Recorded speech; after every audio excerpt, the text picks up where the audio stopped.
यहाँ पर आपको क्योंकि राजन आ रहे हैं तो आपको पैर छूना है किस पर। ऐसी नहीं हूँ कि मैं फ़ोन लेके देखती रहती हूँ किसका क्या चल रहा है। पैर अगर किसी के आप छूते हैं तो उससे आप छोटे नहीं बन जाते हैं, आपको आशीर्वाद मिलता है। तो गाइस आप देख सकते हैं ये रिश्ता के सेट पर हूँ मैं और श्रुति मैम मेरे साथ है। तो मैम सबसे पहले तो कैसे हैं आप? मैं बहुत अच्छी हूँ, आप कैसी हैं? एकदम बढ़िया। और आज का आपका जो लुक है वो कुछ अलग ही आ रहा है, मतलब एकदम हाँ, वेरी सिंपल, सादा है। ऑल्सो मैम कुछ महीनों से जो शो है काफ़ी कंट्रोवर्सीज में चल रहा है, ये तो आपको भी पता है अच्छे से। अभी एक स्टेटमेंट और जो है वायरल हो रहा है ऐसा कि शहजादा ने कहा है कि राजन सर जो हैं ये रिश्ता के सेट पर सबसे अपना पैर टच करने के लिए, कैसे हम लोग किसी का आशीर्वाद लेते हैं तो वैसा स्टेटमेंट दिया। क्या सच में राजन सर सबसे अपना पैर टच करने को कहते हैं? तो ऐसा कभी देखा ही नहीं होते हुए।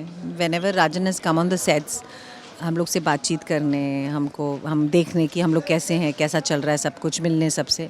मैंने अभी तक ऐसा किसी को देखा नहीं करते हुए, तो I don't know why he said it और क्यों ऐसा उनको लगा, बट डेफिनेटली नॉट।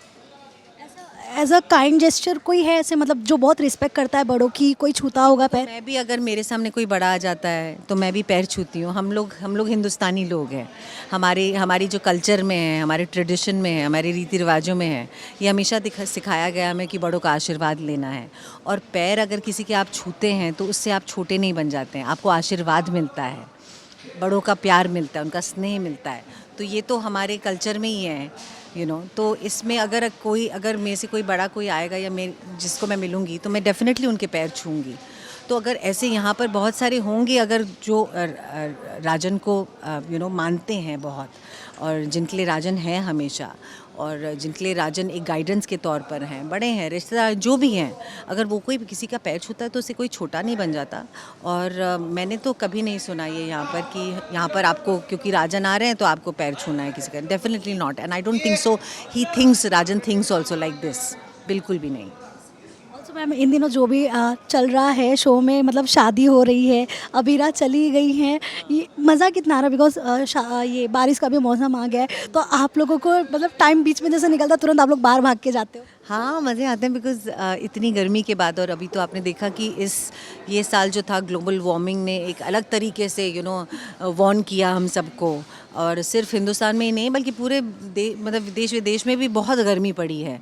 और मुंबई में तो खासकर इंडिया में सबसे ज़्यादा, आई थिंक मुंबई में, डेफिनेटली दिल्ली वैली तो होती ही है गर्मी, बट हम लोग यहाँ पर बहुत टेम्परेचर्स हाई हो गए थे। दिल्ली में 52 53 चला गया था। देहरादून जहाँ की मैं हूँ, जो एक वैली है जहाँ पर थोड़ी सी गर्मी होती है और एकदम से बारिश हो जाती है, वहाँ तक 42 43 पहुँच गया था। और ईरान वगैरह में तो हमने सुना है 60 क्रॉस कर गया था। तो डेफिनेटली अभी बूंदाबांदी शुरू हुई थोड़ी, फिर बिजली कड़कने लगी, बादल गरजने लगे, तो ये सब इसको देखकर जैसे मोर नाचने लग जाता है ना पूरे अपने पंख फैलाकर जब वर्षा ऋतु शुरू होती है, तो हम लोग भी उस मोर की तरह है। अभी सब वर्षा ऋतु शुरू हो गई, सब ऐसे फट बाहर चले जाते हैं because it's so beautiful. And मुझे मतलब I love rains also, I like all the मौसम, लेकिन रेन्स में मज़ा आता है। थोड़ी कभी कभी थोड़ा चिपचिपाहट होती है यहाँ पर, बट अदरवाइज़ एक अलग ही फितूर होता है। और आज तो बल्कि मैं सुबह जाती हूँ अपना वर्कआउट करने, तो आज तो मैं बारिश में भाग रही थी और वहीं पर मेरे सर मुझे रोड साइड में पुशअप्स और सिटअप्स और स्क्वाट्स वगैरह सब करा रहे थे, तो बहुत मज़ा आता है। और मैं बारिशों में बहुत भागती हूँ।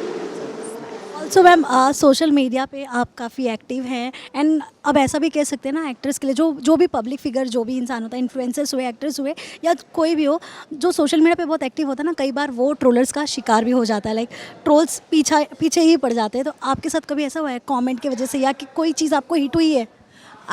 मुझे ऐसा, मैं आपको एक्चुअली बताऊं, मैं ज़्यादा सोशल मीडिया में हूँ नहीं। डेफिनेटली मेरा अकाउंट है और कोई कोलैब करता है या फ्रेंड्स करते हैं तो मैं, बट मैं ऐसी नहीं हूँ कि मैं फ़ोन लेके देखती रहती हूँ किसका क्या चल रहा है। तो इसीलिए जब आपने मुझे पूछा तो मैंने बोला मुझे मालूम नहीं है ये, आप मुझे बताइए इस बारे में। तो काफ़ी चीज़ें मुझे नहीं पता होती हैं बिकॉज़ मैं अपनी निजी ज़िंदगी को इन सब से थोड़ा दूरी रखती हूँ। बिकॉज़ फिर क्या होता है, आप हमेशा इन चीज़ों में उलझे रहते हैं। फिर आप अपने साथ, अपने परिवार के साथ वो जो एक वक्त होता है, वो समय होता है, वो बॉन्ड होता है, वो बना ही नहीं पाते हैं। और हमेशा में यहीं पर हम तो 12 घंटे हम शूटिंग करते हैं, जिसमें से 1 घंटा आना जाना, 14 घंटे हम सेट पे रहते हैं। उसके बाद घर जाते हैं तो थोड़ा समय बिताना, उसमें भी अगर मैं इंस्टाग्राम या कोई भी सोशल मीडिया का प्लेटफॉर्म है उसमें लगी रहूँगी तो फिर फ़ायदा ही नहीं है। तो इसीलिए मैं उन चीज़ों से अलग होना चाहती हूँ। लेकिन येस, जहाँ तक आपने ट्रोलिंग की बात की है, जो लोग काफ़ी इन्फ्लुएंसर्स हो जाते हैं, जो ब्लॉग्स बनाते हैं, या जो लोग बहुत ज़्यादा अपने पोस्ट करते हैं, देखते हैं लोगों का, डेफिनेटली वो लोग ट्रोल होते भी हैं।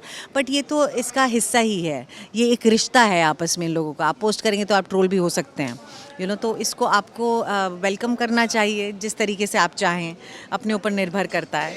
बट मैं आई डोंट रिमेंबर कब मैं ट्रोल हुई थी, बट डेफिनेटली कुछ कुछ कमेंट्स आप कर लेते हैं उसके जैसे ट्रोल हो जाते हैं। So that's how it is. कोई हेडलाइन बनी हो आपके ऊपर मीडिया में भी? कई बार एक्ट्रेस मीडिया से भी हेडलाइन से भी परेशान हो जाते हैं, अपसेट हो जाते हैं। कोई परेशानी होती कि मैं ज़्यादा देखती मैं ज़्यादा ध्यान ही नहीं देती हूँ। Thank you so much ma'am. So much, all the best to you, happy monsoon, बारिशों का मज़ा लीजिए।